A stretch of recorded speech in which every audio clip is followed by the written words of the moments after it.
So most people, press 1 in the chat if you think most people are suited for operating their own businesses as their primary source of income.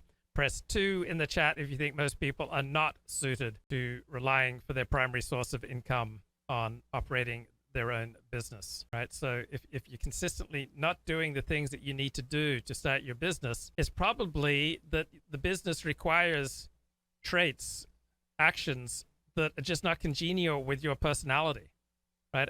I think I am better suited not relying on, say, a job or 1 or 2 main clients as my primary source of income, or at least having multiple sources of income.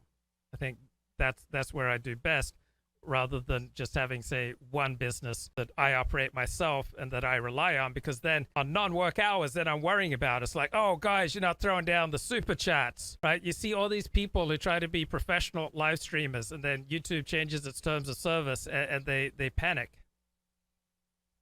It's like, oh, I'm relying on this, guys. I'm relying on this. So if you can help out, buy a mug, buy a shirt, just to show your support for the show, because if I don't get support from the show, I'm just going to have to spend my time somewhere else. Holly says, I've had my own business for 11 years. It's so much better than being employed by someone else. How is it better, Holly? And how is it worse? For example, do you find yourself worrying about your income during non-work hours? What about the anxiety that comes from having to hustle for work, while if you're employed, presumably you would not have to think about your job during non-work hours? So I've worked for myself for over a dozen years.